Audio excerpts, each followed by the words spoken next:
I roam around in Ramallah Tahta streets where tourists usually walk. They often come to see those old houses. When I see them, بكبش فيهم. And she physically caught me how exactly she do that for the tourists.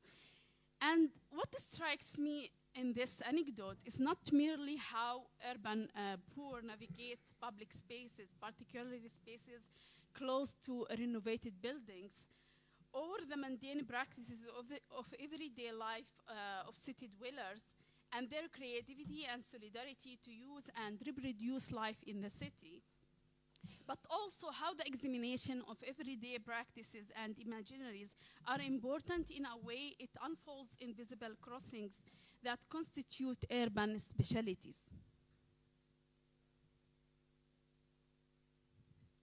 So I shared here the map of Palestinian archipelago, the Palestinian archipelago, which is, I think, it's more resonate with the actual, with the reality, with the spatial reality of Palestinian, of Palestine. And my concern is about development. So since my concern about exploiting Palestinian heritage for community development and resiliency, I use the, so a cultural heritage worldwide is considered as a driver for sustainable growth in urban and rural areas. As you can see, heritage work can be seen in goal number 8, which is about employment and decent work for all, and number 9, which is about building resilient infrastructure and foster innovation. And also it can be seen in number 17, which is about promoting partnership and collaboration. So in my paper, I started tracing the Palestinian cultural conservation programs. I talked about the Zionist state and its effects on archaeological sites and historic sites, and what kind of destruction that has been since the event of Nakba. And we have here scholars who already wrote many papers about that. I also talked about the ineffective law, Palestinian law, and the legal framework of heritage conservation in Palestine. But also I stressed on the issue that the loss of Palestinian heritage is not merely caused by Israel. Since the establishment of PA, many destruction of built heritage caused by random urban expansion between 1995 and 2000, and it was already highlighted yesterday, the lack of awareness among public. So I tried to combine that by another fact that following the establishment of Palestinian Authority, a major inflow of Western funding brought in support of this peace process. Palestinian grassroots organizations of all type underwent the process of NGOization, and with this fragile government, conserving heritage becomes a duty of civil society organizations and devoted individuals who are ambitious to bring about not merely heritage conservation, but also a positive change in their respective localities. And so protecting built heritage, especially in urban settings, is crucial and challenging city planners and heritage workers with the rising of capitalist and materialistic values in contemporary Palestine. So my main research questions was that the fact that societies are changing rapidly and their meaning to their world and things changes. And self and society is always in production, in a process. And how heritage, so my own concern is how heritage practitioners now interpret their conservation programs. And what lessons we can learn from Palestine case in heritage conservation that might benefit other contexts, after adjusting it in ongoing conflict areas. And Lana doubts, why does heritage loom so large today? And he coins the term heritage crusade. And so like I want to understand what kind of motivation, like in general, why people interest in heritage is vary between imperialist nostalgia, identity-based social movements, or tourism marketing ploy. But like what interest, what motivation brought those individuals to give their time, effort, and money to conserve Palestinian heritage? And Layla Abu Lughod suggested to follow particular people lives as a way to write against assumptions of homogeneity and coherence with her concept of the ethnography of the particular. So I want to follow the lives of those heritage practitioners or those individuals to see, to learn from them and understand what they exactly do and why they do it. Like in general, heritage conservation in Palestine was thought like most of the work was by Kersel and Chaira Disisari, who advocate to think heritage in terms of governmentality beyond the nation state, because we are fragile, or they described it as a state in limbo, or a state which is not one. And she conceptualized the Palestinian heritage production of NGOs and semi-NGOs as a form of non-state governmentality. So I want to test how much this is valid on the grassroots and in the individual levels, on those individuals who are working in heritage. So the aim, this paper was aimed to examine the ways in which heritage renovation programs affect practitioners and city dwellers. So my research methodology was the data extracted from ethnographic research, which I did it in 2 case studies in 2 different Palestinian localities in West Bank in April 2019. But I would like to highlight that it's not only, maybe you said it's not enough for ethnographic research, but as a worker and also a volunteer in heritage programs, and I have my own initiative, which Heritage for Fun, which I worked with the students, school students, on like addressing the issue of highlighting, trying to advocate for the role of youth and of heritage conservation as a kind of obtaining their citizenship. And I use the self-reflexive skepticism, participant observation, online ethnographic data, which is non-intrusive observation. So I will go to the 2 case studies, which is, the first one is Anata Cultural Center. I don't want to talk a lot about it. You can see how they transform buildings, and thanks also to Ruwak, who collaborate with them. I'm gonna quote one of the director. I'm gonna use one of the director quote to describe the situation in the town. It was described as a hawiya, landfill, and you can ask me why I insist to use hawiya, not a landfill. Many Jerusalemites who could not bear the Israeli Arnona taxes relocated to Anata for its cheap housing and connectivity with other Palestinian localities. This aggravated the social, economic, and political conditions with the absence of PA to control over this hawiya. The case study number 2 is Al-Qaid Palace in Sebastia. It was renovated by Ruwak in 2007 and 2011. The ground floor is used as a women association, and the second ground is a guest house where hikers, tourists, and international volunteers stay there. And heritage activism to protect archaeological site in Sebastia is happening with collaboration with Hafsa Committee, a Hanawel Friends of it's a twinning friendship linking people of Hanawel in West London with Palestinians. And from my analysis, I went out of 6 themes. First of them, I'm gonna talk about uncertainty. I have 10 minutes, right? Yeah. So what I found out from my field work is 6 themes. The first one is about uncertainty and heritage. With uncertain status quo and hope of self-determination that failed to be achieved by the aftermath of peace agreement, Palestinians find in heritage conservation a way to negotiate their relation with the future. Therefore, they intensify their efforts to protect it. So if you can see from the quotes that I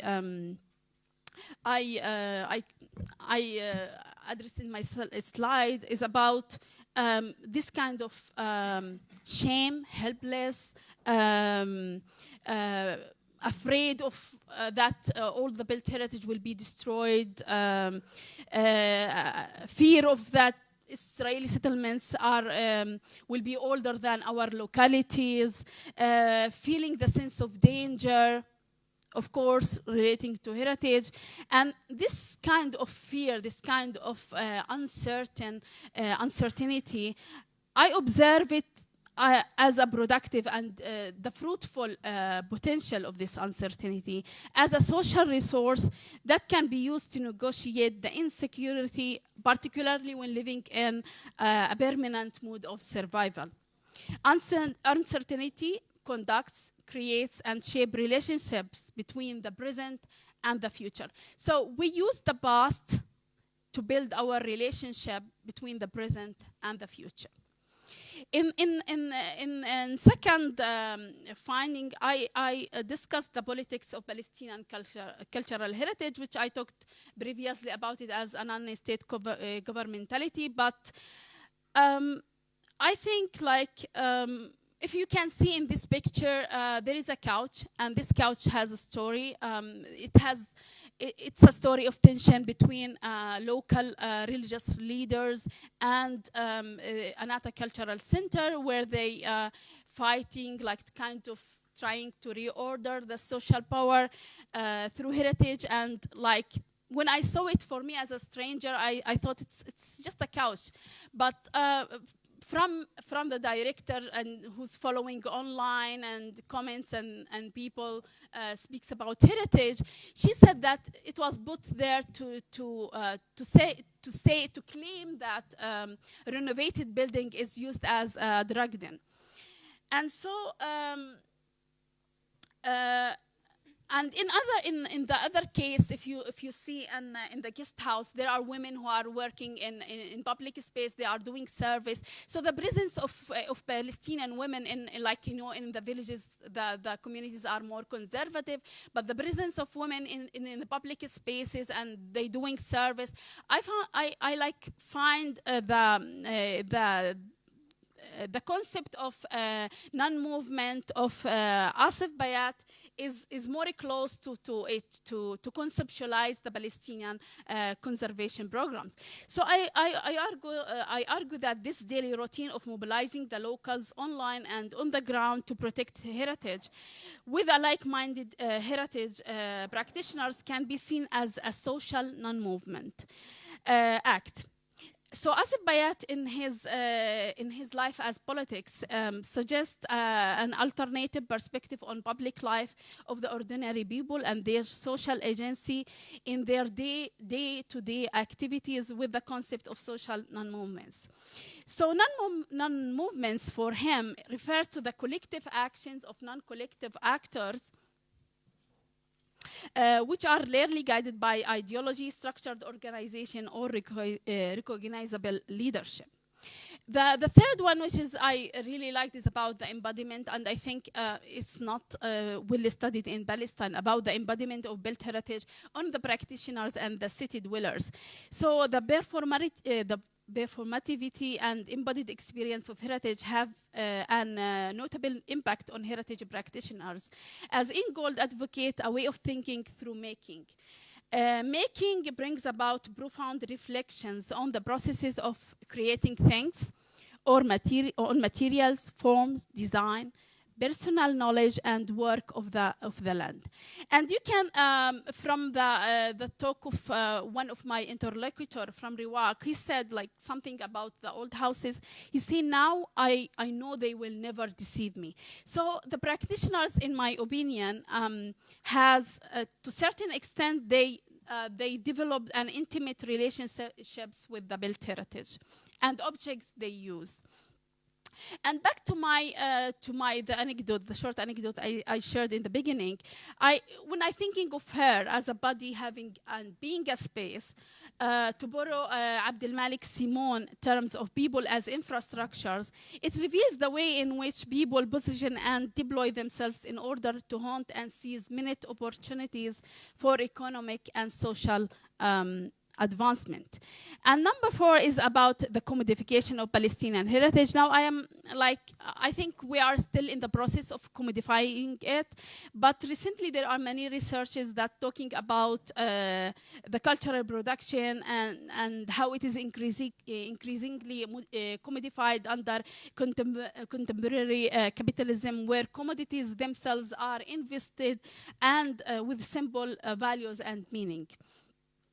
So Hale, in offering tales, they want to hear, discuss how the European funding somehow appropriated the culture, especially in the Middle East. And you can see from the quotes, I quote from my interlocutors, how they were skeptical, and they said, this kind, we just do it because we will get the fund and we just want to secure more money in our bank account. It's not kind of nationalism or because we do care about heritage. So that's their opinions. They were they are writing, they fundraising for heritage, and they just said that, and we can discuss that better. I talked about in my paper about the apparatus of governmentality, and I discussed how it is how it might be an ambivalent governmentality, which is whereby it confuses the processes and the actors in renovating heritage, in the sense that it stands with and against heritage practitioners, and how the darkness do with or against heritage conservation. And finally, what was very interesting is about the kind of spaces they are crafting in this programs, which I found 2 kind of spaces. Like in Anata, where they described it as a hawiya, they create a space of impossibility, which is the space where is it possible to live and imagine all the contradictory categories at the same time, and thereby to overcome all these contradictions for a moment. So to forget all apartheid wall, about the unemployment, about the heavy urban distress, and to enjoy a moment of life. And you can see how students are like doing mosaic work and enjoying it. Also in a Kaid Palace, where they're trying to bridge between British and Palestinians, the British interlocutor said, not all of us agree with what our government did and does. All people who stay in this guest house bring messages of support and solidarity. So I saw it as a space of transnational reconciling. Yeah. So just 1 minute. So I suggested in my recommendations to do cultural advocacy trainings to strengthen the relations with the heritage practitioners and local community, to scale up their influence, to have a protection measures and post-trauma counseling for heritage practitioners, and to do further ethnographies on heritage unmakers or vandals or those spoilers of heritage. So to conclude, ruins remain ruins. They are merely old houses. We people make from ruins heritage. Recently, cultural heritage studies and practices are shifting toward person-oriented approaches that emphasize the role of locals in heritage conservation. Understanding Palestinians may offer a profound knowledge that assists in setting more effective policy to protect and valorize what left from our historic buildings within the city, and to exploit heritage for community development. Thank you.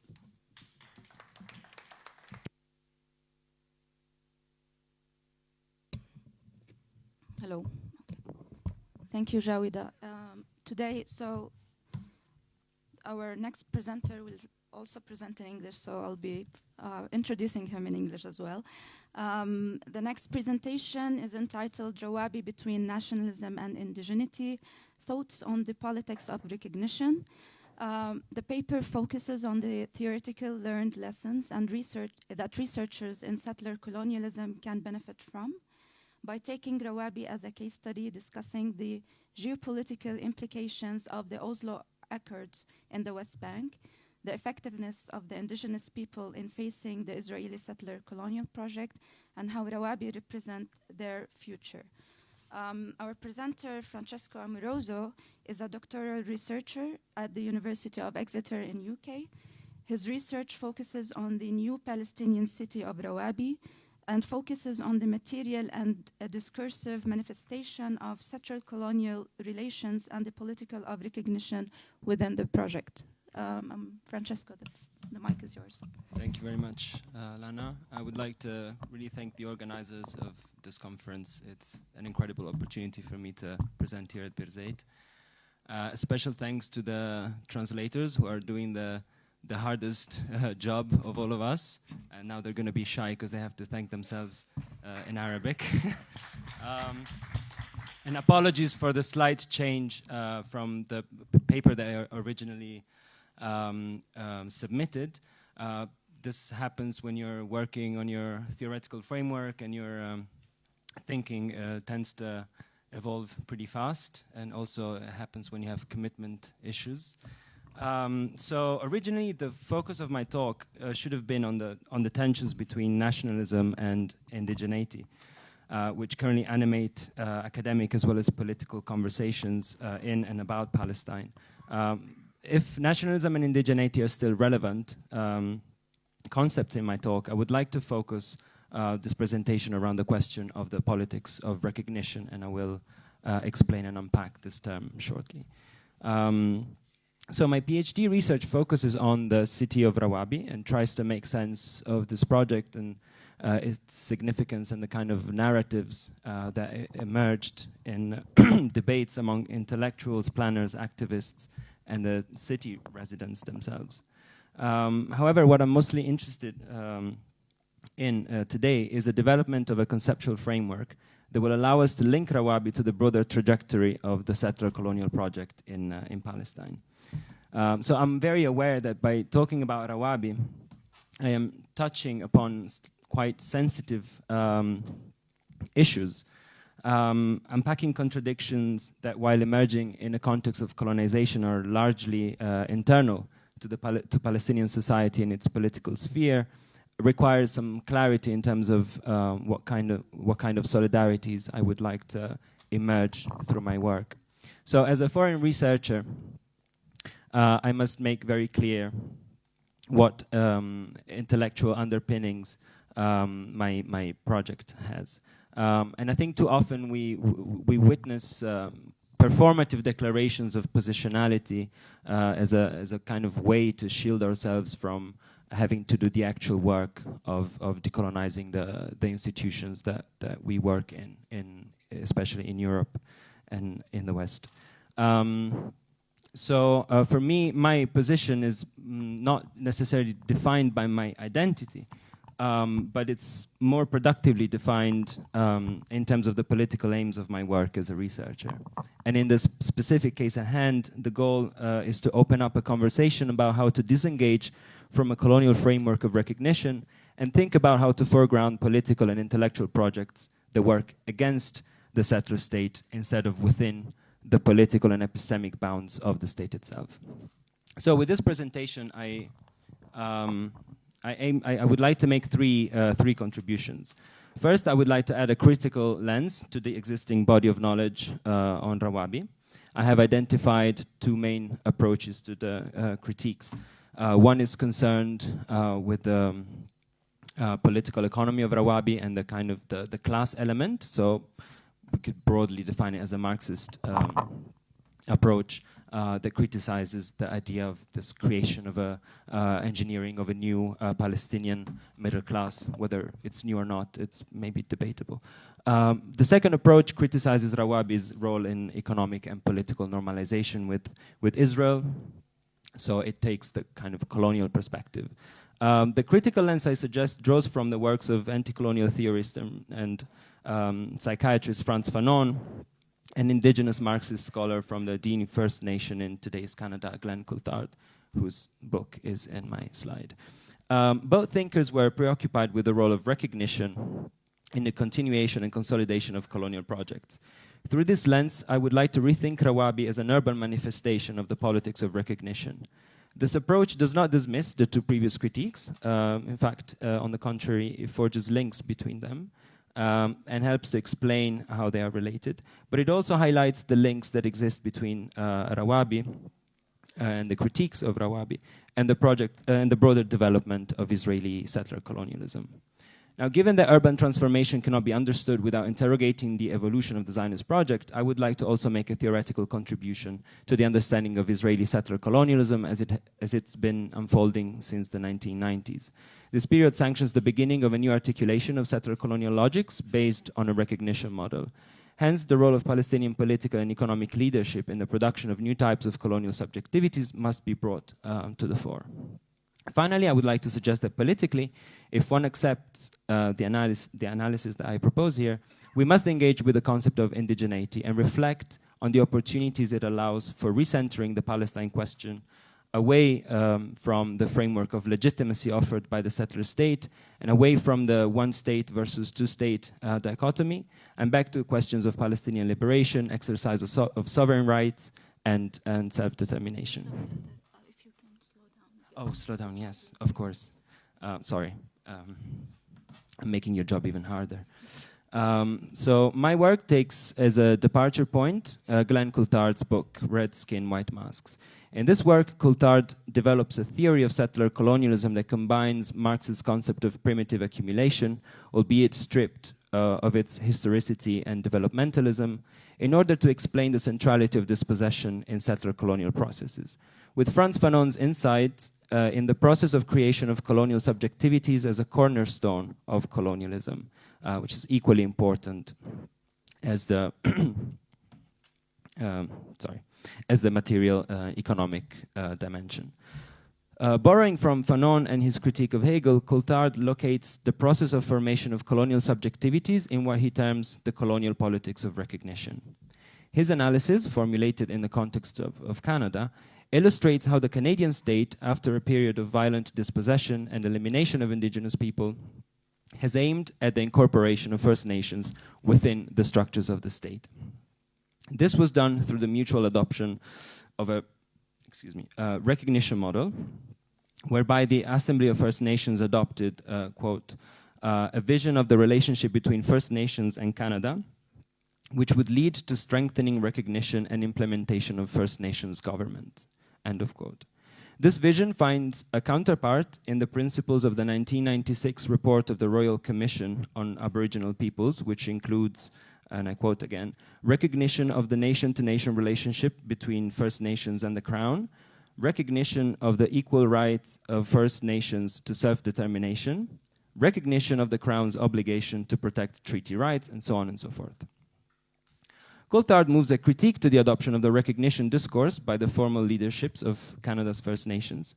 The recognition framework, he claims, serves to ameliorate the conditions of Indigenous people, tackle some of the socioeconomic effects of settler colonialism, and give Canada the image of a liberal and pluralistic country, while doing absolutely nothing to prevent the ongoing erosion of Indigenous sovereignty, nothing to end the ongoing violence of extractive capitalism, and nothing to tackle the root causes of Indigenous people's social, economic, and political marginalization. As I mentioned, Coulthard develops his analysis of the politics of recognition on the basis of Fanon's work. In Black Skin, White Masks, Fanon suggests that in contexts where colonial rule is not reproduced through force alone, the colonial power maintains its hegemony through the production of what he called colonized subjects. Namely, and I quote, the production of the specific modes of colonial thought, desire, and behavior that implicitly or explicitly commits the colonized to the types of practices and subject positions that are required for their continued domination. So in contexts where colonial rule does not depend only on the exercise of state violence, its reproduction mainly relies on the ability to make indigenous peoples identify with the asymmetrical and non-reciprocal forms of recognition that are either imposed or granted by the settler state. Hegel's theory of recognition explains that one is an individual subject only insofar it recognizes and is recognized by another subject. Identity is therefore constituted through a network of relations and acts of mutual recognition that such relations require. Coulthard explains that this theory is implicitly or explicitly appropriated by activists, academics, and policymakers concerned with issues of indigenous self-determination in Canada and in other liberal settler states. Now, I would like to make a similar claim insofar recognition has been adopted, even though in different formulations, whether state-based or rights-based, by a majority of political actors in Palestine. What the adoption of this Hegelian idea of recognition overlooks, however, is the stark imbalance of power that exists in colonial situations. So two implications emerge from a reading of recognition against the structures of settler colonialism. One, that recognition cannot be a useful framework for indigenous struggles, as it reproduces the very colonial logics that it aims to challenge.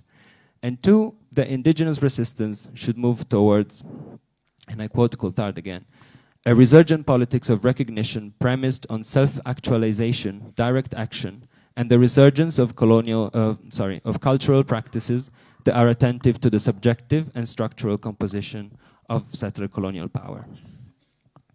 Now, in the original paper I submitted, I mostly framed Oslo, which grounds my work on Wahby, and the current political context in terms of settler colonialism and racial capitalism. These frameworks, while describing the workings of the Israeli colonial machine, left me unsatisfied as instruments to understand Palestinian agency, and in particular the shifts within the Palestinian national movement.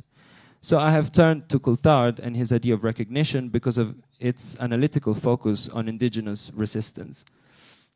Oslo, with the creation of the Palestinian Authority on the basis of a declaration of mutual recognition, can be seen as the first shift from a purely violent dispossession towards a framework of recognition grounded in international law and peacemaking mechanisms.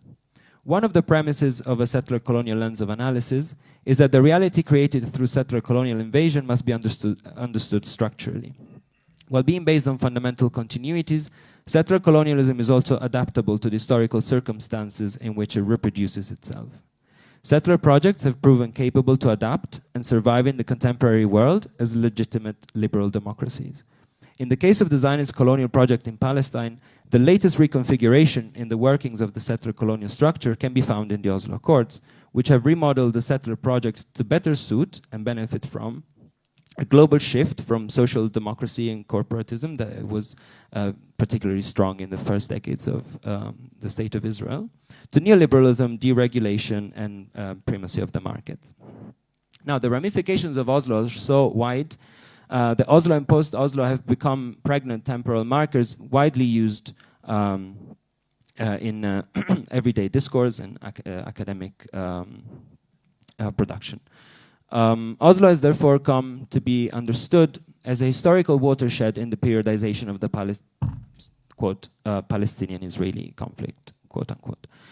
This understanding, however, risks obfuscating the structural continuities between the two periods.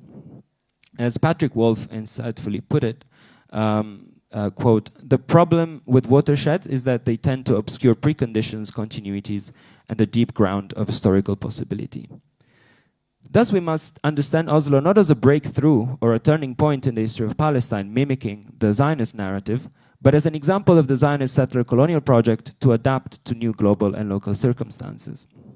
The global dimension includes the end of the Cold War and the shift, in the words of Shimon Peres, one of the main architect of Oslo, from the traditional concept of national defense, which depends mainly on military and weapon systems, to the modern concept, which is of necessity based on political accords and embraces international security and economic considerations. End of quote. The local dimension comprises the 1988 PLO acceptance of territorial compromise, coupled with a new strategy based on recognition, and the mounting pressure from within segments of Israeli capital, which hoped to open up new markets for the export of Israeli goods to the Arab world. So Oslo is nothing other than the political outcome of the alignment of colonial practices with market logics. As Andy Clarno has argued, the reorganization of the Israeli occupation and the neoliberal transition, it constitutes one whole process. Through this process, the colonial power was also able to directly impose a neoliberal agenda onto the colonized. Following global trends, capital played a major role in this new strategy, as Israel prepared itself to increasingly employ new forms of economic domination against the Palestinians. Now, it's important to make two adjustments to the recognition theory from what we can learn from the Palestinian case. One, that recognition is a framework much more pervasive than Coulthard's analysis suggests. It does not only concern the formal political process, but it can be observed in alternative rights-based approaches, for instance, as well in social, cultural, economic, and urban transformations. And two, that unlike other settler states like Canada, where colonial violence is exercised at a lesser extent, the Palestinian case shows that recognition should not be welcomed as a step forward from the main reliance on the exercise of bare colonial violence, but should be understood as a framework that legitimizes that violence and works with it. Now, finally, get to Rawhabi. So originally, due to the colloquial reference to Rawhabi as the Palestinian settlement, my research was kind of drawn to that direction about the question of coloniality of Rawhabi itself. But then I realized that that was kind of pushing me towards a very dichotomic and simplistic question about whether Rawhabi is indeed colonial, is it a settlement, is it not? And I don't think it's my place to make such any argument. So rather, the politics of recognition framework allowed me to see Rawhabi as a site in which manifestations of colonial and capitalist contradictions come to the fore, and that ultimately the problem with Rawhabi is not Rawhabi itself, but the political context in which it emerged and the possibilities that it allows and forecloses to the Palestinian national project. So in this context, it is in this context that the rise of a new city like Rawhabi, in a place where indigenous space is constantly under the threat of destruction, begins to make sense. Of course, we know Rawhabi is a private-public partnership between Masri's Masar International and the PA. It promotes a middle-class lifestyle as an oasis of modernity and peace, or rather absence of conflict.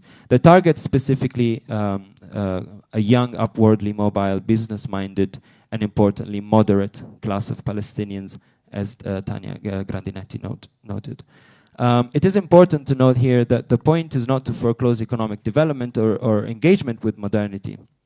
Someone said to me in an interview during my fieldwork about Rawhabi and the critics of Rawhabi, they said to me, well, what do you expect? That should Palestinians only be poor or walk around barefoot to be considered indigenous or worthy? So the point is rather to argue that capitalism can easily make indigenous capitalist interests dependent on maintaining the colonial status quo.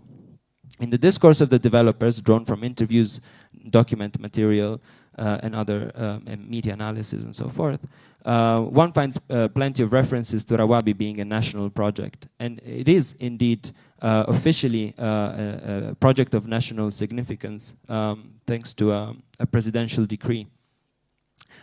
So while discursively this gave political backing and legitimacy to the project, which became officially part of the PA's plans for economic and housing development, the decree was far more crucial to the realization of the project. In fact, its classification meant, for instance, that the PA could force the sale of the last dunams of land from the landowners who were refusing to sell. As I learned from Professor Samia Al-Batme, who's currently researching the impact of Rawabi on the surrounding villages, around 70% of the lands were sold to the developers through local brokers before the project was announced as a price of 2,000 to 5,000 JDs. And then the price rose to 40,000 JDs per dunam after the construction of Rawabi became public.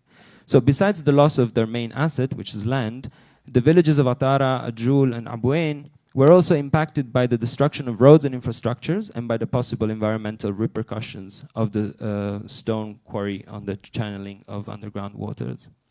So settler colonialism's logic of elimination works through precluding the possibility of indigenous social reproduction, through the destruction of indigenous ways of life, ecosystems, economies, and livelihoods. Rawabi promotes a model of urban and economic development based on the knowledge economy as well as real estate projects. It is a model that on the one hand reflects the reality imposed by the Paris Protocol, which heavily limits the development of productive sectors of the economy, and on the other hand does so at the expenses of local economies, as shown by the impact on the villages. This is not to argue that Palestine must remain an agrarian society forever.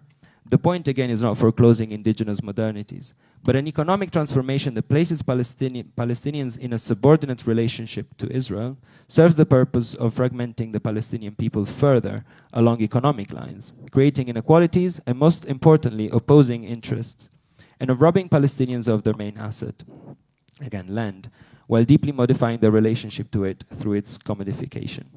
So recognition also has an important discursive dimension. For instance, when Masri says, when I invite the Israeli army to Rawabi, I invite them on my own terms. I don't wait for them to show up uninvited. He's saying, you, Israeli administration, have to recognize my my kind of privatized sovereignty in my city, in the city that I built. Of course, he does not mention the fact that whenever the Israeli army in the future will have to go to Rawabi for arresting someone or any other purpose, they will go. They won't wait for him to invite them. But he doesn't say that, because his point is not to deny the occupation, but to say that as long as you recognize that Rawabi exists, as the Israelis did by providing construction permits, water, and so on and so forth, you grant us a certain amount of economic freedom to pursue our interests and a certain amount of political autonomy, we are willing to work with the civil administration. So Rawabi is a model of how the politics of recognition can work alongside the exercise of colonial violence without, of course, stopping the ongoing displacement and dispossession of Palestinians from most areas of the West Bank. Just 1 second, I'm already done. Rawabi is, at its core, a cry for recognition. The recognition of Palestinians as credible business partners for Israeli and international companies, the recognition of the Palestinian private sector's right to have economic relations with Israel, the recognition of Palestinian urban modernity as the expression of the desires and lifestyles of a smart, young, and mobile middle class, the recognition of the developer's right to work with the Israeli state and with the civil administration, the recognition of Palestinian capital's right to purchase village land and strip these villages of their land to the benefit and profit of indigenous capitalists. So I'm wrapping up. To conclude, there's a conversation that needs to happen around wider social, political, and economic repercussions of the adoption of a recognition framework by the Palestinian national movement and the different actors that constitute it. Rawabi is only one example of these repercussions, but it's perhaps precursory. And for this reason, I believe significant example of how the politics of recognition may unfold and shape Palestine's future. Thank you.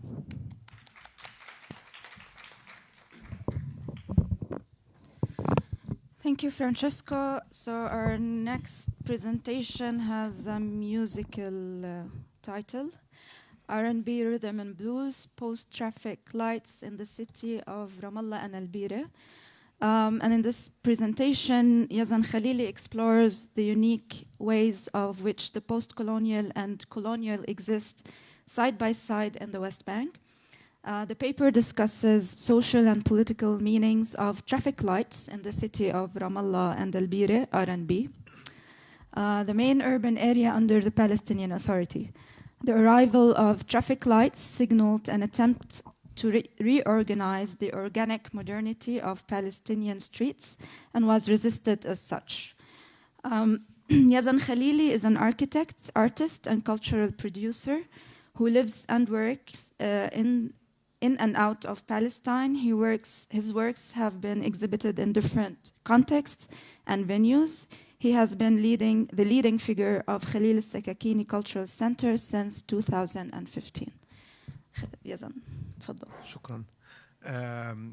Good morning مسموع? Good morning everyone.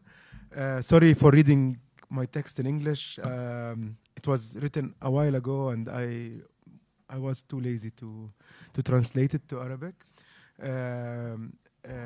Sorry for this. And first I want to thank Lana and the whole IPS team and Rana for the organization, and now also the translators. I have to thank them as well.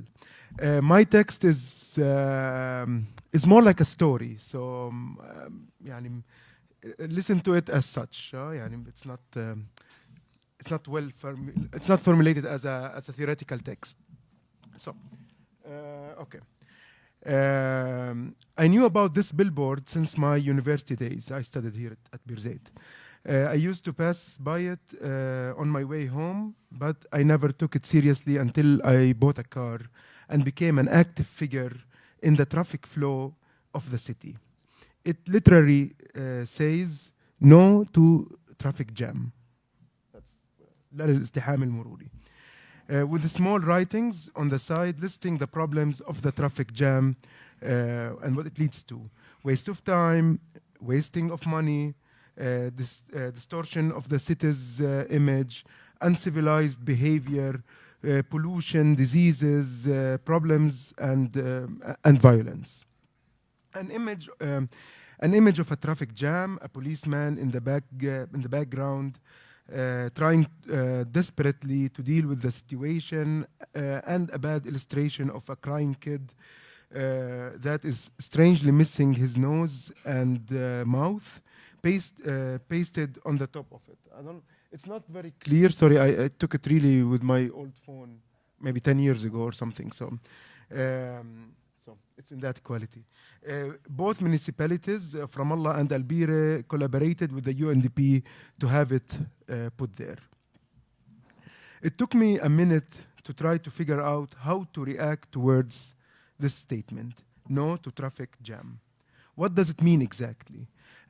How am I expected not to jam? How can it be implied? What is the practical measures to such a slogan? Doesn't it sound like a popularist political statement such as no to occupation, no to poverty, political statements that never actually found their way to be fulfilled? Isn't traffic flow, or is traffic flow political? So that's what I want to question. There's a joke I'm gonna say. There's this joke. An old woman gets into a taxi and asks the driver to take her somewhere. The driver hits the accelerator and takes off. As they drive at a traffic light, the driver hits the gas and speeds across the red light. The old lady panics and screams, "Why did you do this, my son? I'm old and please don't get us killed." The driver replies, "Don't worry, ma'am, I'm the king of the road." Okay. Then as they approach another traffic light, again, he speeds across the red light. The old lady freaks out and hysterically begins shouting, "Please, my son, I'm scared. And the driver, cool as a cucumber, replies, "Don't worry, dear, I am the king of the road." They keep driving until they get into another traffic light, only this time that it's green. And suddenly the driver hits the brakes and stops the car. The old lady is like, like, come on, my son, it's green. Why don't you cross it? He says, ma'am, you never know if there is another king of the road crossing from the other side. And yeah, so just keep this joke in mind. And صوتي واطي. عيد النكتة.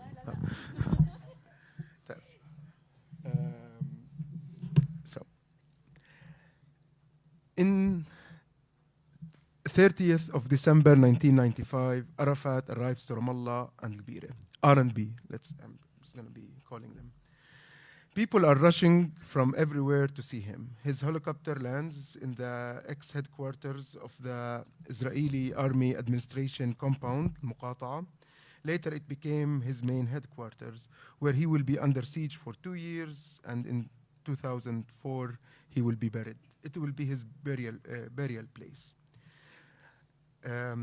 Everyone is happy, old and young, women and men are celebrating with the new policemen that arrived from abroad.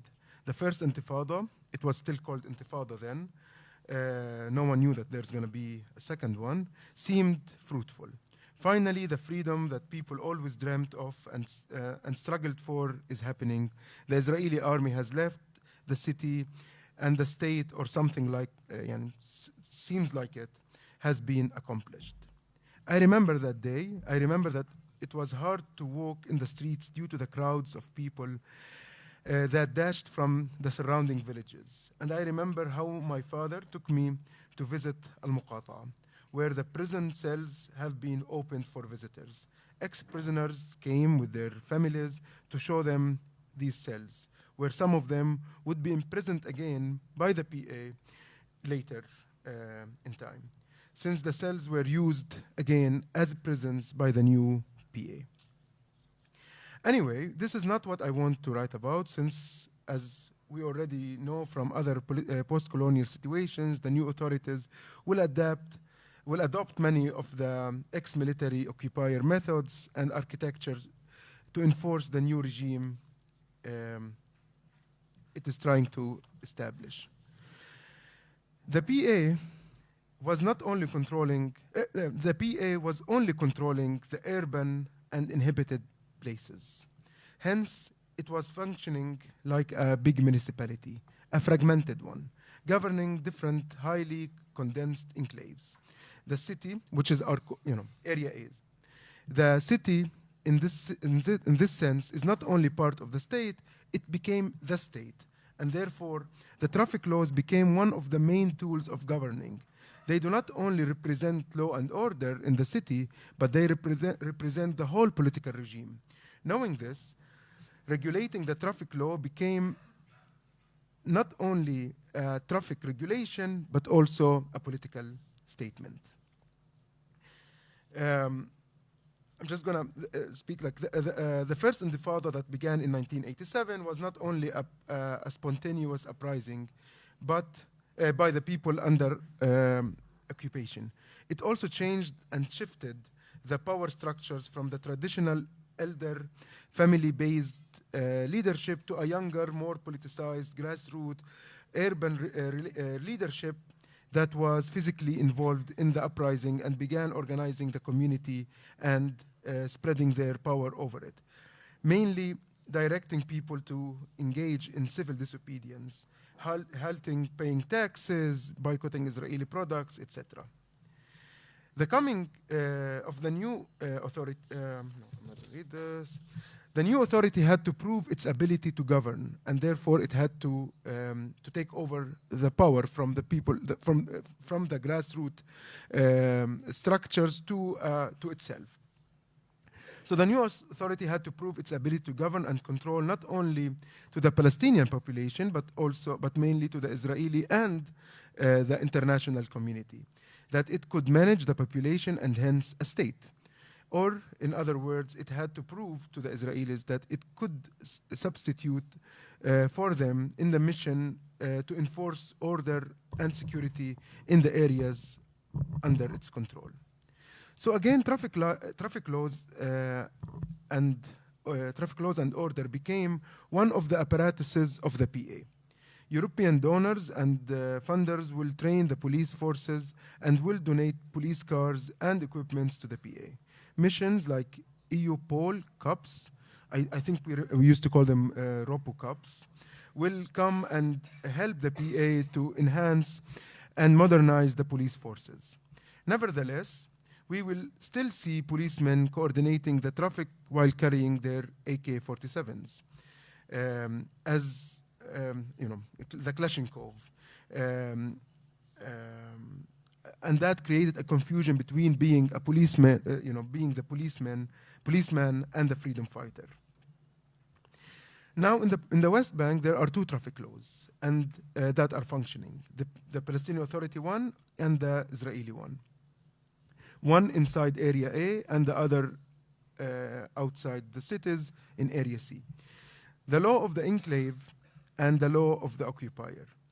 In this dichotomy, the relationship between the people and the traffic laws became relative and contested, depending on the given power structure at a certain time. One of the most famous examples to explain this is seatbelts. Though the Palestinian law does emphasize putting on seatbelts, it's a very small minority who would actually put it on, and these, would be either the upper middle class, people who are trying to adopt kind of Western lifestyle. I don't know. Maybe now me with a kid, now I put it on. It changes when do you put it. But when anyone leaves Area A, he or she will immediately put the seatbelt, which becomes a territorial sign. On entering Area A, the drivers will liberate themselves from the seatbelt in the same way they liberate themselves from the occupation. The city is their haven from the occupation and all that it represents of restrictions and regulations, and therefore they should be able to be free to do what they believe is comfortable for them. This created an extra layer of conflict with the Palestinian police, to the extent that putting on seatbelt became a symbol of order enforced by the PA. Abu Mazen, the Palestinian President Mahmoud Abbas, mentioned in his speech during the Fatah's 6th convention in 2009 that putting on the seatbelt is an achievement for the PA. But the commitment of the people to the seatbelt did not last more than a week after his speech. So, R&B has become a kind of a temporary capital for the new authority, a forced capital to a false state. Since Jerusalem was out of reach, the city is flourishing and booming, with many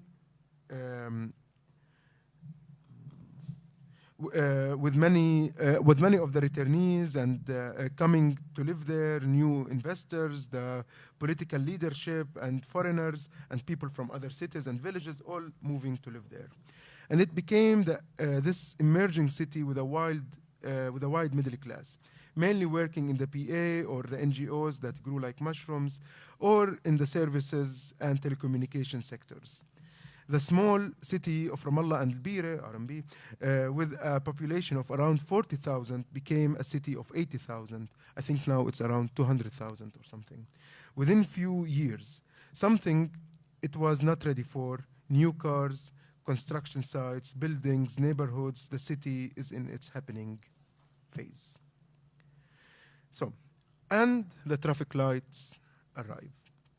I only saw traffic lights when I went inside the 48 lands, Israel, with its wide streets, modern cities, bridges, and traffic lights, where everyone obeys the semiotics of its colors, and I will always see them as one of their symbols of modernity, order, prosperity, and superiority. In 1996, I began driving. I was always fascinated with driving. I began driving my friends' cars, then my father's car, driving in the neighborhood, trying to avoid the main junctions. But later on, when my driving got better, I began driving around. I had no license at that time, but nearly no one checked unless an accident happened. There were no traffic lights yet, and most of the time, no one organized the junctions. I had to learn to communicate with other drivers through body language, hands, head, and even looking in the eyes, talking, shouting, horns, lights, lots of brakes, and driving on a first gear to go into a junction slowly. I learned these techniques by watching people and then by doing it myself. Later, I began the process of getting my driving license. The police began campaigns to stop driving without licenses. There were checkpoints with AK-47 policemen stopping drivers and checking for their IDs and papers. And without it, I would be, and of course, it was important to have the license to be able to drive outside of Area A. Because without it, I would be stopped by the Israeli police and arrested, as they apply the exact Israeli traffic laws in sea areas. But the time I got my license, traffic lights were installed. This was around 1998, 10 of them around R&B, donated to the city by the French government. Immediately, we used the Hebrew word for it, after Arabizing it a little bit, Ramzon instead of Ramzor. Seeing these elements being installed has always been a scene to remember. Black pylons with green, yellow, and red lights, a little bit similar to the Palestinian flag, with one on the side for the pedestrians and a zebra crossing on the road, which always disappeared after a few weeks. But these last two elements were more decorative. As for the road users, pedestrians, and drivers, there was never a clear distinction between the sidewalk and the street. They were always conceived as a continuation of one space. Following the road, the road's body language and negotiation between the driver and the pedestrian, the car as a body and the pedestrian shared the power of negotiating crossing the street. Regardless of the attempts to regulate the flow of the pedestrian in the city, pedestrians and cars occupied the same space and same pace. Actually, if you go to Manara now and try to drive your car through there, it's a totally, the space is totally occupied by both at the same time. Until we woke up one morning and found a physical boundary, a darabzin, a railing, around the sidewalks, establishing a separation between human body and the car. The pavement, the road, thus producing a different pace, speed, the symbol of modernity and state power.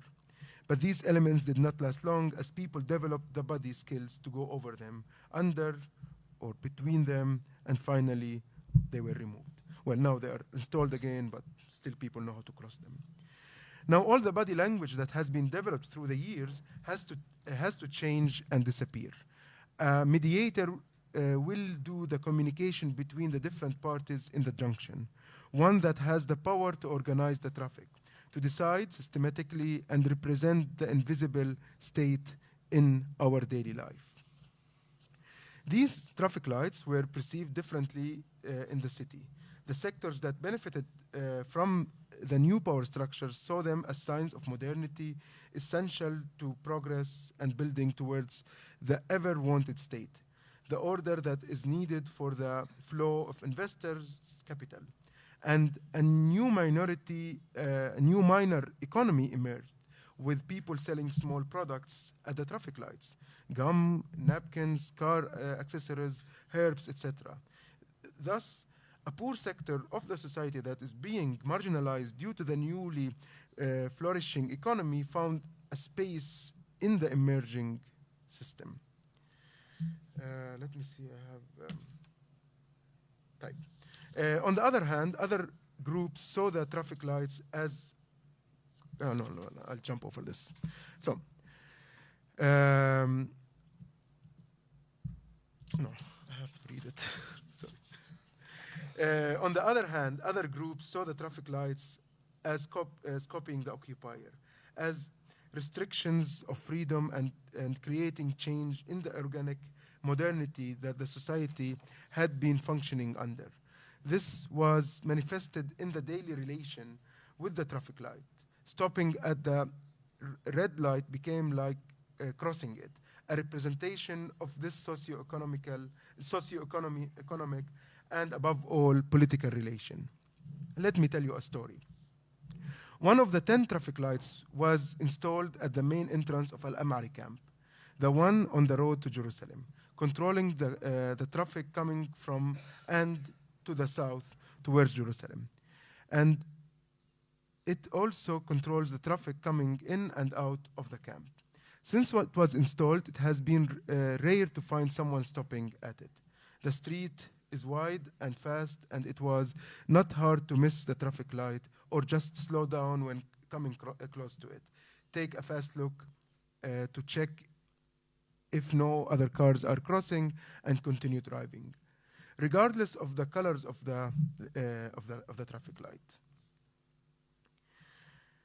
The story is, around the year 2000, before the second intifada begins, an Israeli checkpoint was trying to stop one car that refused to stop. There are many different stories of why it did not stop.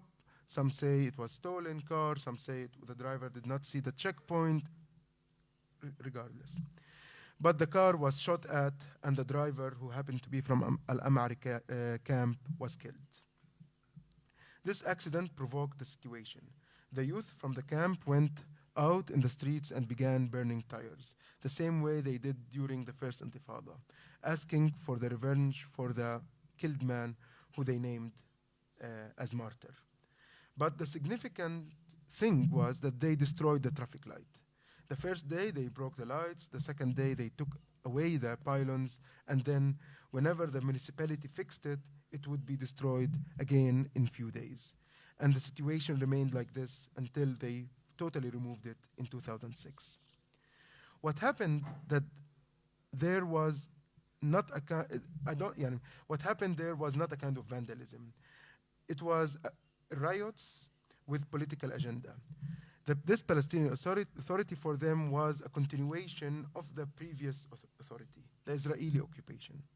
They understood that this system that is trying to modernize them was actually overtaking this power, their power, and in a way, the freedom that they had long fought for. So to resist the existence of the traffic light in front of their camp became a resistance in the politics, the institution, in the politics of the institution behind it. Not only the PA, but also Israel. No to traffic jam. No to traffic becomes a highly politicized statement. It is a call for order, for civil disobedience, for the inhabitants to become citizens, a shift of relation with the space, from communal to public, owned by the state and therefore controlled by it. To read the city through traffic lights is about exposing the dialectic between notion of state and the notion of freedom.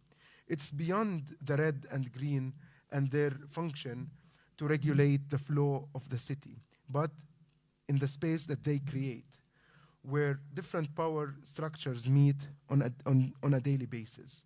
Modes of negotiation and conflict are exercised and manifested, where the city's regulations and order are not given but contested, measured, and changed, depending on the situation and the relation with the authorities. RMB is a city that is caught in a moment of transformation. In its in-betweenness, from under direct occupation to a kind of self-governing, from fighting for freedom to establish a state that's trying to control freedom.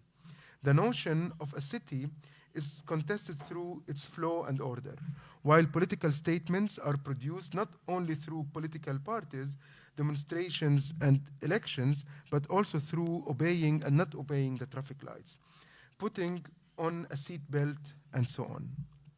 A communist friend of mine once told me while I was driving and stopping at the red traffic light, he said, "Drive, comrade, drive.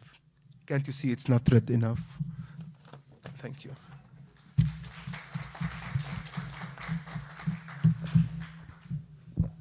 Thank you, Yazan, for this socio-political reading of the traffic lights. So we have actually بدي أرجع أحكي في العربي خلاص يعني.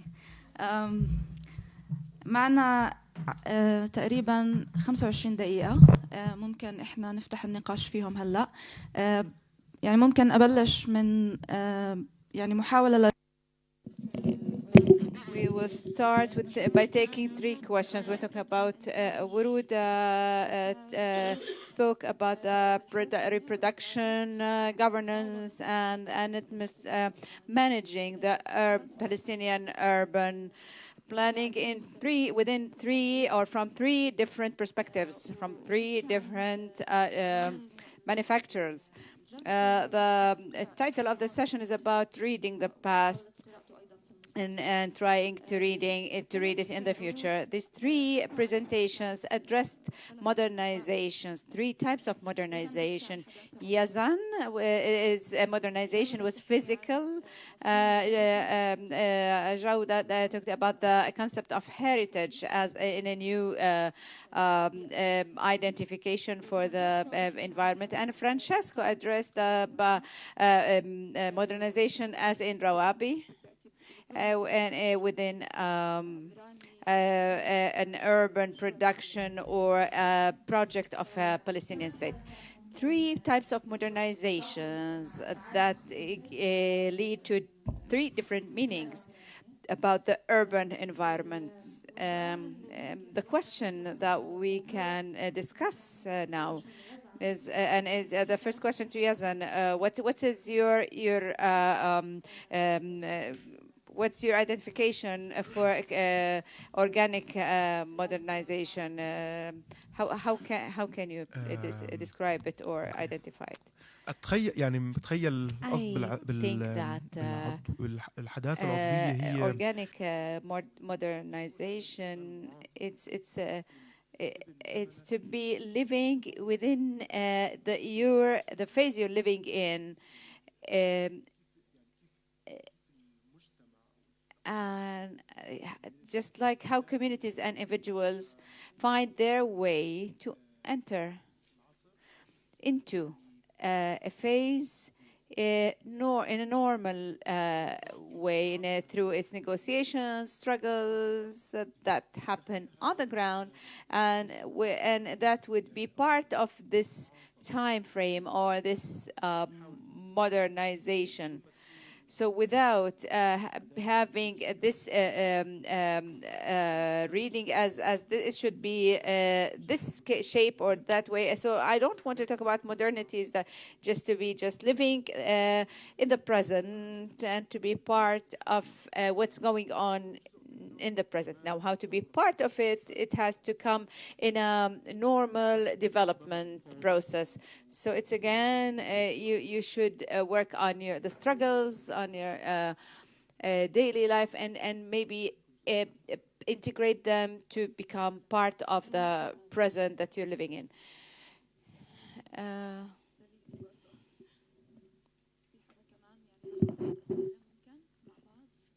We can take 3 questions together.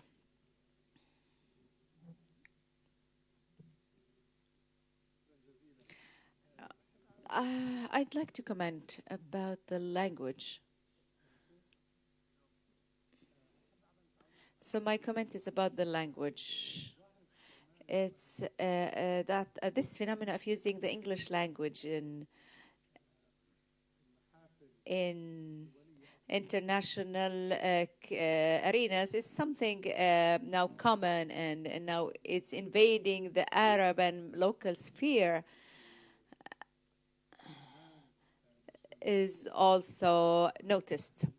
I do understand that why the speakers chose to speak in English, although none of them is a British background or an English background. Francesco's Italian, and I just showed that why didn't you use the Italian language, for instance? if you wanted to show consolidation with the Italian attendees. Okay. I was just a wink. A wink. My question to Ms. Jawida. I noticed that you've used some theoretical matters in addressing nationalizing or the manufacturing of the heritage. And you used concepts from Bayat, who was a prominent writer in the understanding of social movements. The way you addressed these issues weren't clear to me. Maybe you can shed light on some of them. For instance, as for Anata and Sebastian, you used words or constant non-social movements related to the cultural scene. With the cultural or the social movements are rich here. So using it in the Palestinian context really need to be clarified. Did you mean by this like they're over surpassing these movements, the already existing movements, or there's a new maybe a situation we're not aware of? Also, that the reconciliation across the communities globally. What are you talking about? Is it the Arab-Israeli situation, or the self-reconciliation in the rural areas in our communities?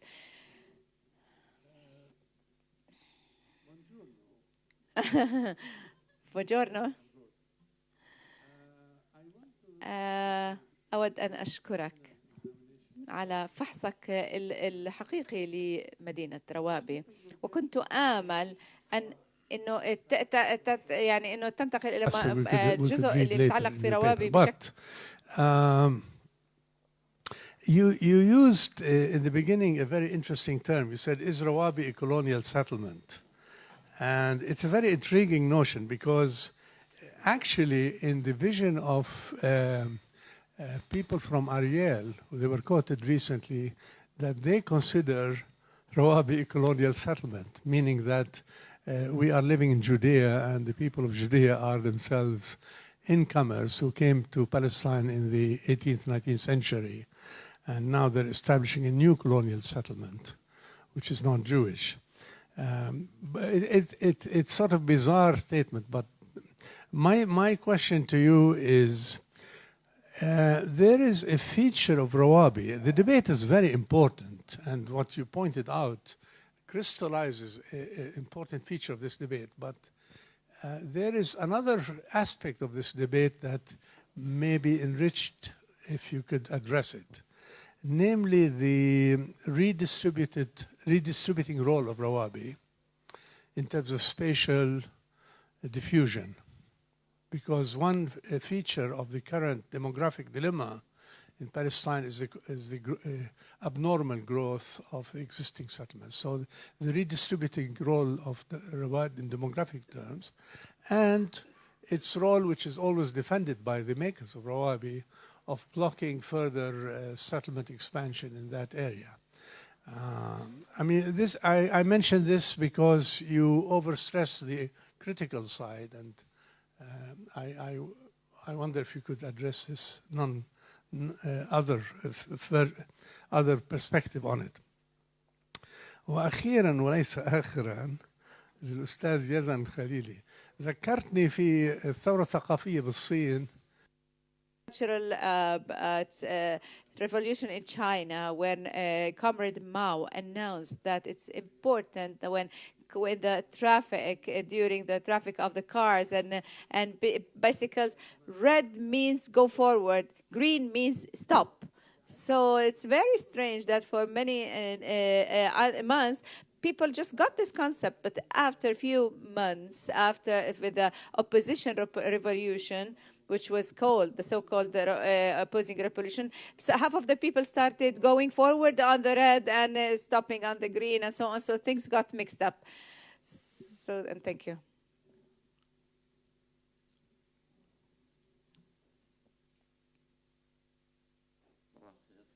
Good morning. Thank you. Thanks for the three speakers. My question is to Yazan. Thank you for this your speech about the economic part of traffic lights in Ramallah and El Bira. You addressed the class behaviors in using the seatbelt, but maybe after 10 years of the phase that you've addressed, maybe now it's different, and now the PNA imposes fines on if not using the seatbelt, and if we check and compare with Dafer Bayat, like Judeh has mentioned, how now people started rebelling, and if there are no traffic lights, then they know that they need to abide, because the policeman needs to fill in his papers to make sure that he had filled fines enough for the people.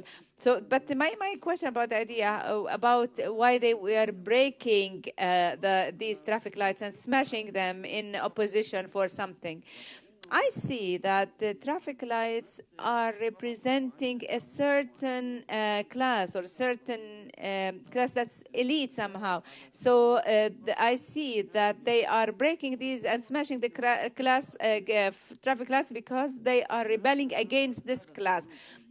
And I want to ask, why do we see this behavior today in El Bira and not in Ramallah? We don't see that they're smashing the traffic lights in Ramallah, but in El Bira, especially that one next to Al Amari camp. If Al Amari football team lost a game, they would go and smash the traffic lights. So it's a sort of it's a scene that's seen in El Bira, but not in Ramallah, although I've always regarded both cities as one.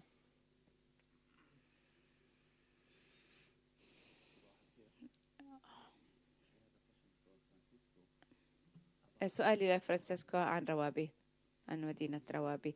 في دراستك لا أعلم هل درست العلم the Rawabi city and their and adjacent villages such as Atara and Ajur, Rawabi, Mazar al-Nubani, Arura, and there is a bridge between those cities and those villages and Rawabi, such as socioeconomic and cultural relationship. That's it. Thanks.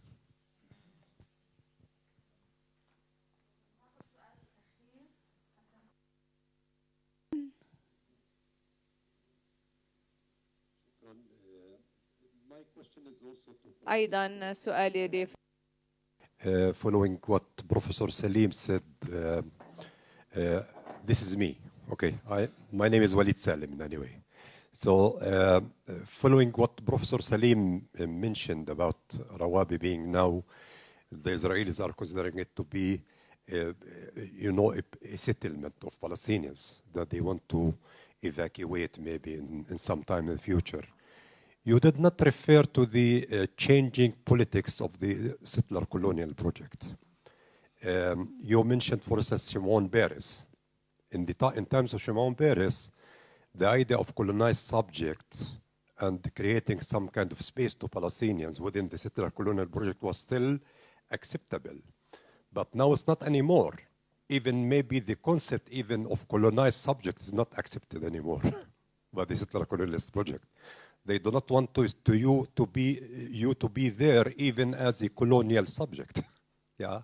So how you can comment on that, on the changing politics of the settler colonial project and the status of Rawabi? Maybe it was national during the period of Shimon Peres, but now it is more indigenous. It's becoming a more indigenous because the Israeli settler colonial project is moving to consider it to be illegitimate. So it is becoming indigenous somehow.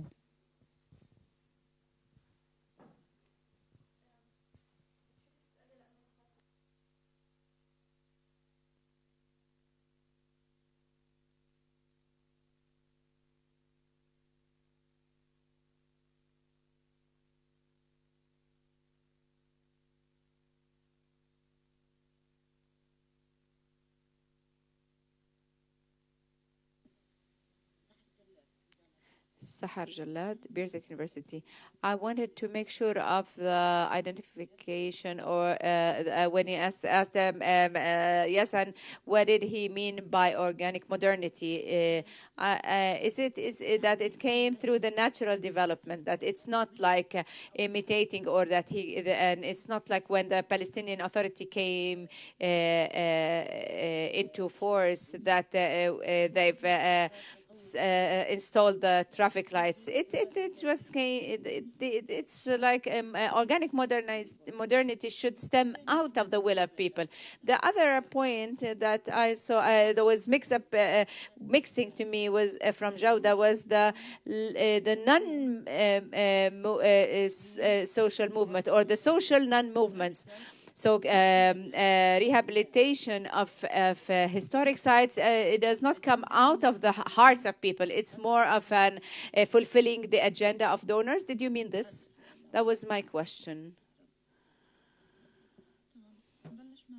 We will start with Jawida.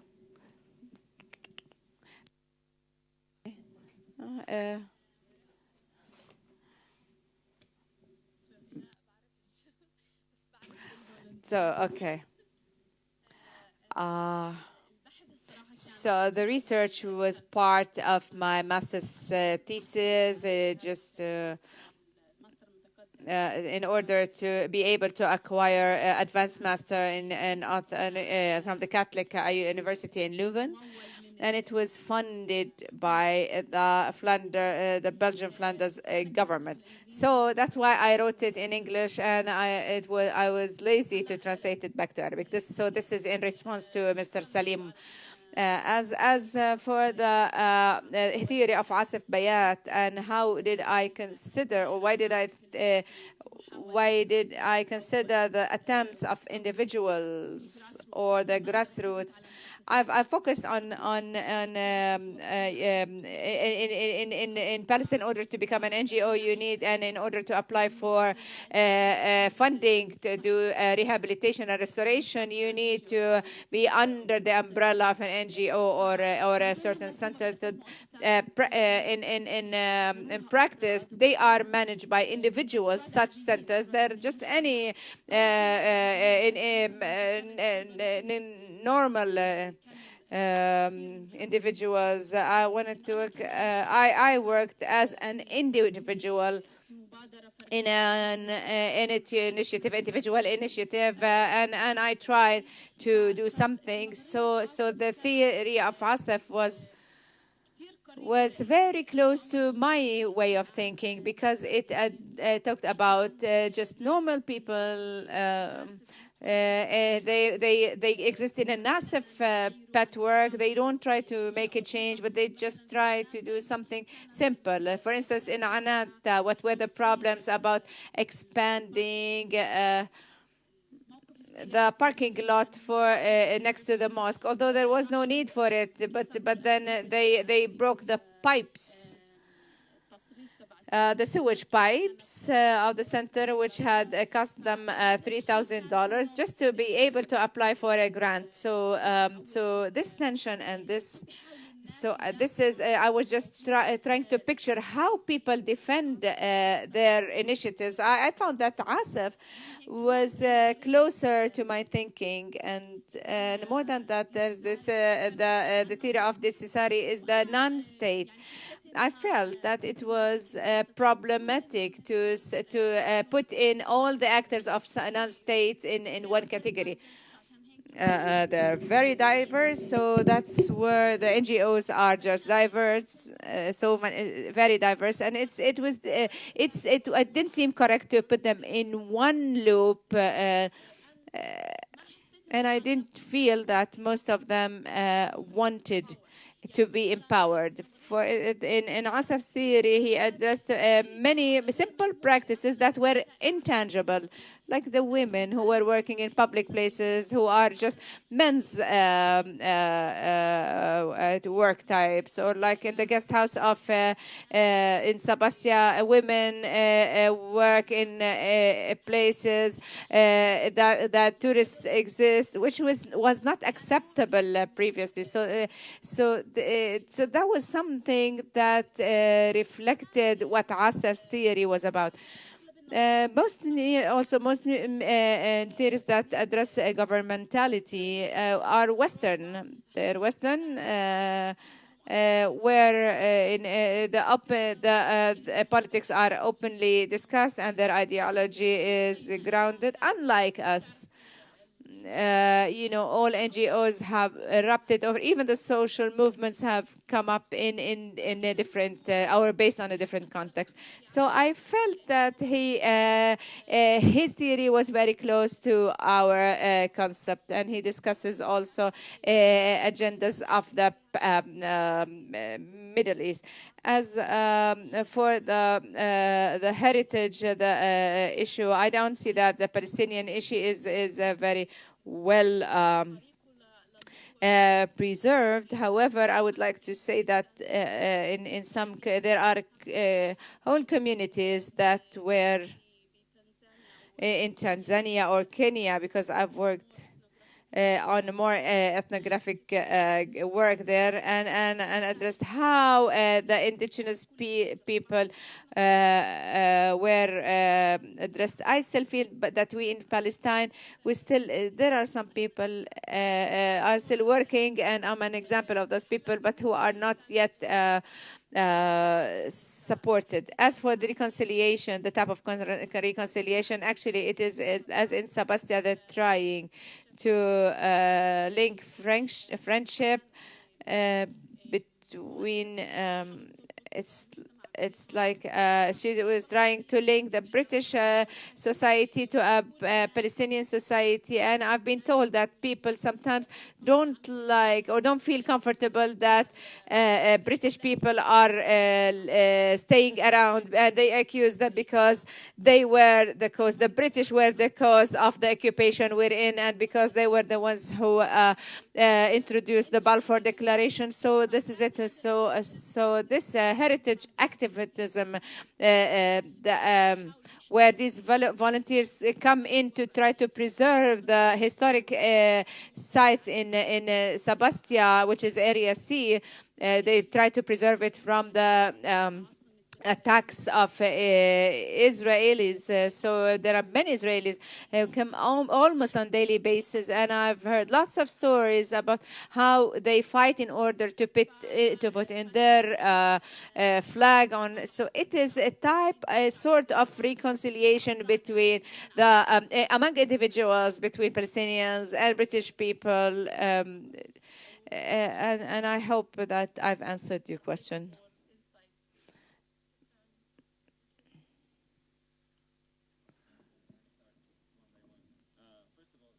شكرا سليم يعني مشاركتي بالمعلومات. Settlers who consider Rawabi a settlement. There seems to be a consensus, at least about this.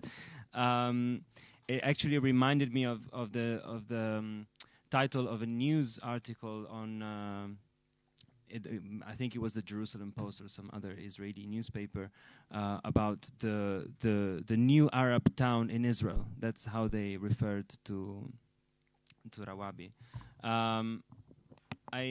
About the kind of general organization of the paper, I just wanted to say a word about why I didn't speak so much about Rawabi, and it was a bit maybe too heavy on theory, because I think in this context I was mostly interested in hearing feedback from you in terms of whether I'm getting it right, in terms of like understanding broadly what Rawabi means. And so I didn't come here thinking of teaching you that much about Rawabi, because I think a lot of people here know quite a lot about the project as well.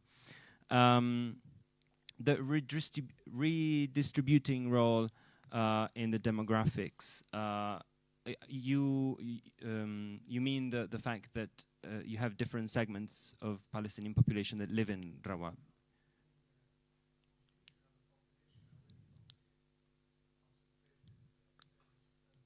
Oh, right. Well, Rawabi, if it succeeds, because like that's also another question whether they're going to, in fact, be able to sell all the apartments that they've built. It is going to be very congested as a city itself. I think there's something about the architecture of Rawabi.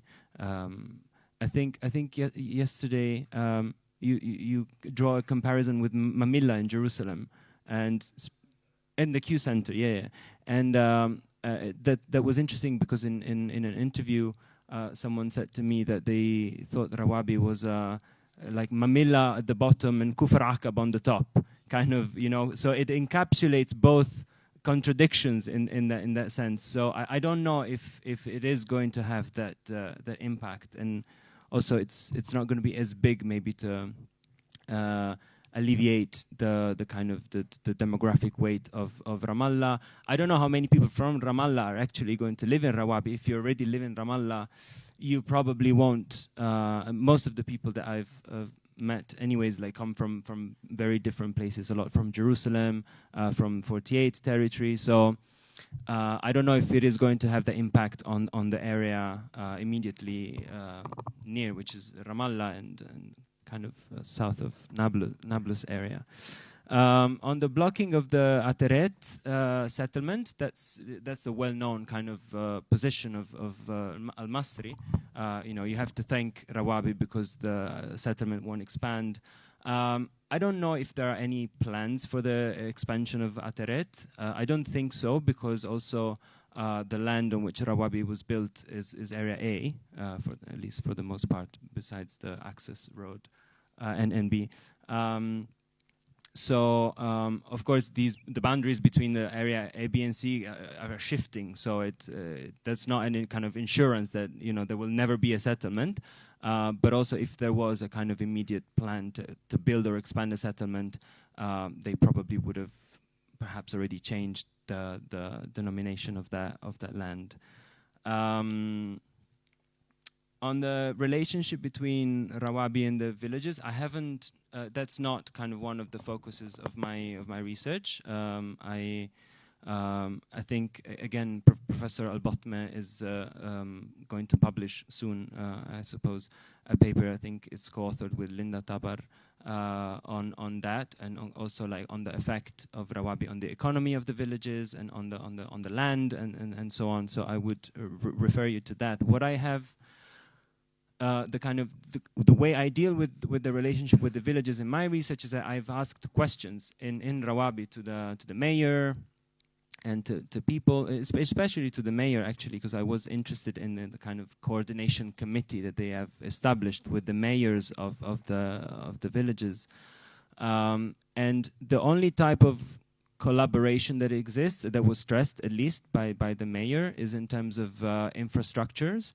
Although, as Professor Botman told me, they haven't actually improved especially the road infrastructure. The road to Atara was much better and much larger before Rawabi was built. Then it was destroyed, and then it was rebuilt much narrower. And so actually, there hasn't been any improvement in the infrastructures for the villages. And it seems like they are trying to keep also the people from the villages away from Rawabi.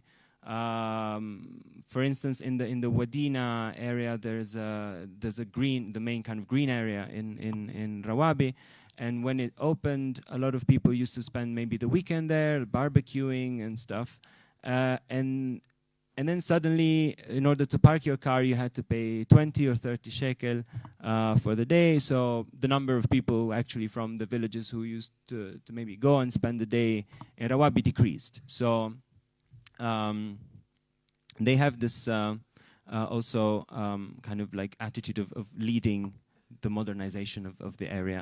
I don't think I have time to go into that. Can I? Okay, well, okay. On that, I think that's why I used the politics of recognition instead of settler colonialism as the main frame, because first, it's true that there's like we're not in the immediate Oslo or post-Oslo era now in terms of the Israeli policies, but also maybe the main shift has been in discourse rather than in the actual development of settler colonialism. So from a kind of leftist, liberal, Zionist discourse to Netanyahu in terms of in structural terms, maybe it hasn't changed that much. Thank you. Sorry.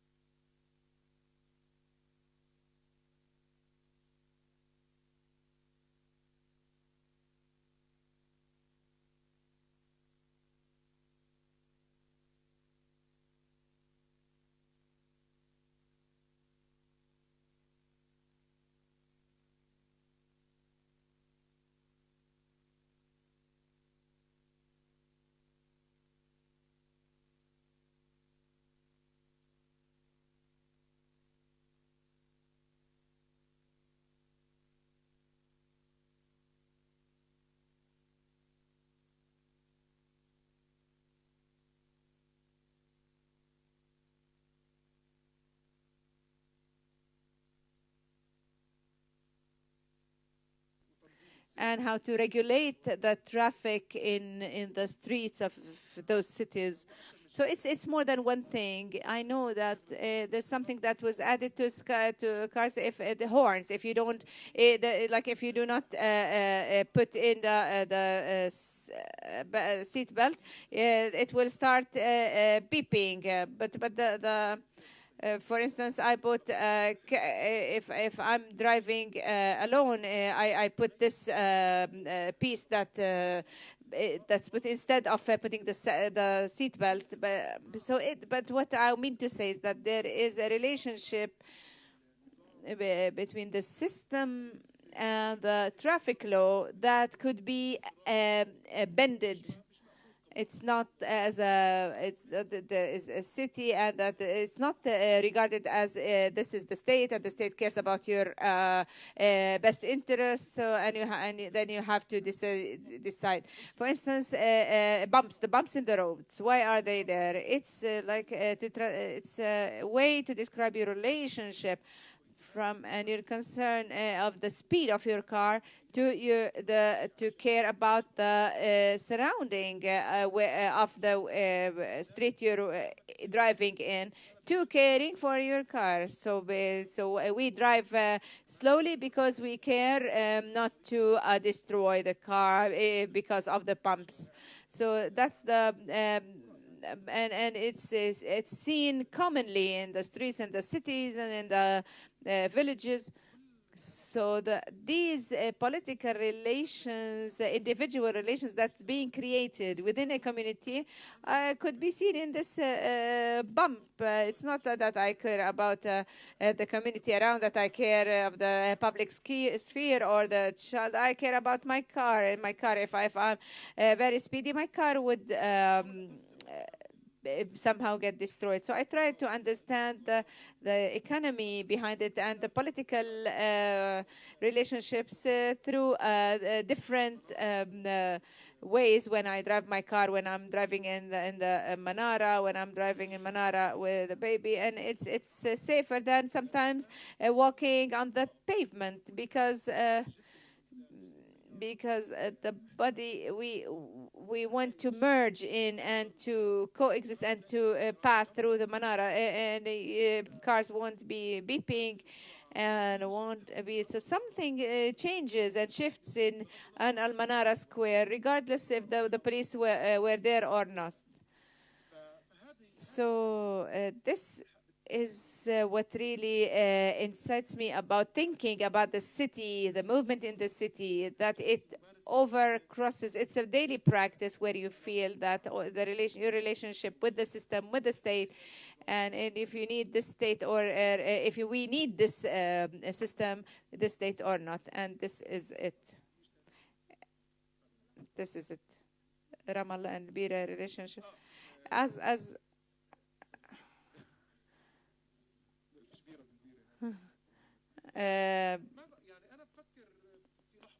I think that at times the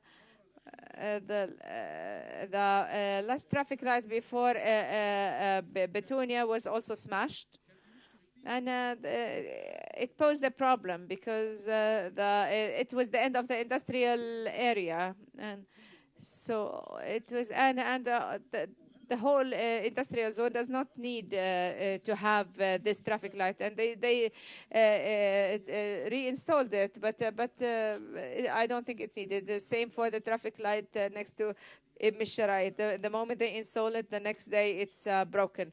So there are some traffic lights are accepted during the day, but not accepted at night. It's the same traffic light. At times it's great, and at other times it creates congestion without understanding why.